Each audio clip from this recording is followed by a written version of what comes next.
Hello friend, જય શ્રી કૃષ્ણ. જલ્પાના કિચનમાં તમારું સ્વાગત છે. આજે આપણે બનાવીશું ટેસ્ટી અને સ્વાદિષ્ટ ઢાબા સ્ટાઇલ પનીરનું શાક.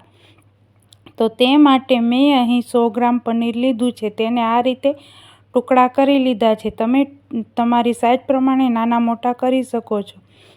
તેની અંદર હવે આપણે મસાલા એડ કરશું. તો 1 ચમચી જેટલું મરચું પાવડર, અડધી ચમચી જેટલું મીઠું, 1 ચમચી જેટલું હળદર પાવડર અને 1 ચમચી જેટલો ધાણા જીરું પાવડર એડ કરી અને હવે તેની અંદર અડધી ચમચી જેટલો ગરમ મસાલો પાવડર એડ કરી અને તેની અંદર 1 ચમચી જેટલું ઓઇલ એડ કરી અને બધા જ મસાલાને પનીરની સાથે મિક્સ કરી લઈશું.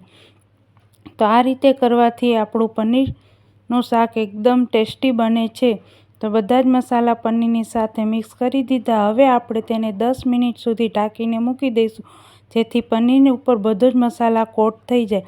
તો હવે મેં 2 થી 3 મીડિયમ સાઇઝની ડુંગળી લીધી છે. તેને આ રીતે ટુકડા કરી લીધા. તે મિક્સર જારમાં એડ કરી દઈશું. 5 થી 6 લસણની કળી અને 2 આદુના ટુકડા અને 1 મરચી લીધી છે. તેને મિક્સર જારમાં એડ કરી આ રીતે પેસ્ટ કરી લીધી. પછી 1 મીડિયમ સાઇઝનું ટામેટું લીધું છે. તેને પણ આપણે તેની ગ્રેવી કરી લઈશું. તો હવે 10 મિનિટ થઈ ગઈ છે. તો આપણા બધા જ મસાલા સારી રીતે પનીરની અંદર કોટ થઈ ગયા છે. તો આ રીતે હવે સારી રીતે મિક્સ કરી હવે આપણે આ રીતની એક પેન લઈશું. તેની અંદર હું અહીં 2 ચમચી જેટલું ઘી એડ કરી રહી છું. તમે ઘીની બદલે તેલ કે પછી તમે બટરમાં પણ પનીરને ફ્રાય કરી શકો છો. મેં અહીં ઘી લીધું છે. હવે આપણે તેના પનીરના ટુકડાને તેની અંદર એડ કરી દઈશું અને ગેસની મીડિયમ આપણે એકદમ સ્લો રાખવાની છે, નહીંતર આપણું પનીર એકદમ બળી જશે. તો આ રીતે આપણે હવે તેને ધીમા ગેસ ઉપર જ આ રીતે આપણે તેને ફેરવતા રહીશું અને બધી બાજુ આપણે તેને સારી રીતે ફ્રાય કરી લઈશું. તો આ રીતે કરવાથી પનીરના શાકમાં પનીરનો ટેસ્ટ એકદમ ખૂબ જ આવે છે. તો આ રીતે એક પછી એક બધા જ પનીરને આપણે ફેરવી લઈશું. તો હવે આપણા પનીર ફ્રાય થઈ ગયું છે. હવે મેં એક અહીં મોટી કઢાઈ લીધી છે. હવે તેની અંદર હું અડધો વાટકો જેટલો તેલ એડ કરી રહી છું. તેલ ગરમ થાય ત્યાર પછી આપણે તેની અંદર 1 લવિંગ, 1 બાદિયો, 1 તજપાન અને 2 એલાયચી એડ કરી દઈશું. બધી તેલમાં એડ કરી ત્યાર પછી આપણે ડુંગળીની ગ્રેવી એડ કરી દઈશું અને સારી રીતે આપણે તેને તેલમાં સાતળી લઈશું. તો આ રીતે આપણે તેને તેલમાં ચડવા દઈશું. હવે આપણે તેમાં મસાલા એડ કરશું.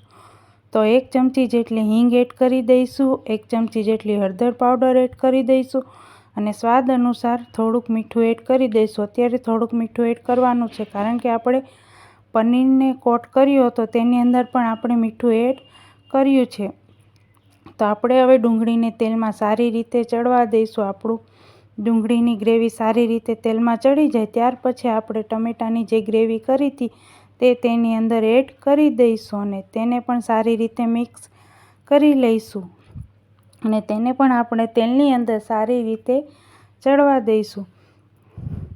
તમે જોઈ શકો છો કે આપણી ડુંગળી અને ટમેટાની ગ્રેવી સારી રીતે તેલમાં ચડી ગઈ છે અને આપણું તેલ પણ છૂટું પડી ગયું છે. હવે આ સ્ટેજ ઉપર આપણે ફરીથી થોડાક મસાલા એડ કરી દઈએ. 1 ચમચી ધાણા જીરું પાવડર એડ કરી દીધું છે અને 2 ચમચી જેટલું કાશ્મીરી લાલ મરચું પાવડર એડ કરી દીધું અને 1 ચમચી જેટલો પનીરનો મસાલો એડ કર્યો છે. લાલ મરચું પાવડર એડ કરવાથી પનીરનો કલર એકદમ ખૂબ જ સરસ આવે છે. તો આપણે હવે તેને તેલમાં 1 થી 2 મિનિટ સુધી હવે આપણે ગ્રેવીને વારંવાર ફેરવતા રહીશું, જેથી કરીને કઢાઈની અંદર આપણી ગ્રેવી નીચે ચોંટી ન જાય. તો આ રીતે આપણી ગ્રેવી સારી બનીને તૈયાર થઈ ગઈ છે. તો તમે જોઈ શકો છો કે આપણું હવે તેલ છૂટું પડવા માંડ્યું છે, એટલે આપણે સમજી લેવાનું કે આપણી ગ્રેવી એકદમ પરફેક્ટ બનીને તૈયાર થઈ ગઈ છે. તો હવે આ સ્ટેજ ઉપર આપણે જે પનીરને ફ્રાય કરેલા હતા હવે તે આપણે તેની અંદર એડ કરી દઈશું અને 1 મિનિટ સુધી આપણે તેને આ રીતે ગ્રેવીની અંદર સારી રીતે ચડવા દઈશું. તો હવે પછી આપણે તેની અંદર 1 ગ્લાસ પાણી એડ કરી દઈશું. તમે જેટલી ગ્રેવી કરવા માગતા હોય તે પ્રમાણે આપણે તેની અંદર પાણી એડ કરી દઈશું. પાણી એડ કરી સારી રીતે બધી જ ગ્રેવીને પનીર સાથે મિક્સ કરી એકવાર હળવા હાથેથી ચમચાની મદદથી હલાવી અને હવે આપણે તેને 2 મિનિટ સુધી સારી રીતે ઉકળવા દઈશું. તો હવે 2 મિનિટ થઈ ગઈ છે અને આપણું પનીરનું શાક સારી રીતે ઉકળી ગયું છે. ત્યારે હવે આ સ્ટેજ પર આપણે તેની અંદર અડધી ચમચી જેટલો ગરમ મસાલો એડ કરી દઈશું અને ત્યાર પછી તેની અંદર ફ્રેશ લીલા ધાણા એડ કરી દઈશું અને બંને વસ્તુને આપણે સારી રીતે મિક્સ કરી દઈશું. તો આપણું પનીરનું શાક બનીને તૈયાર છે. તો તમે જરૂરથી એક વખત ટ્રાય કરજો. હવે આપણે તેને સર્વ કરી લઈએ.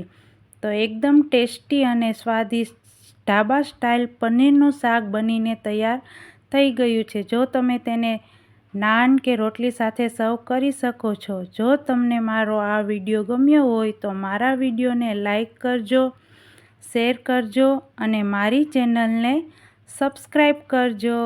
Thank you.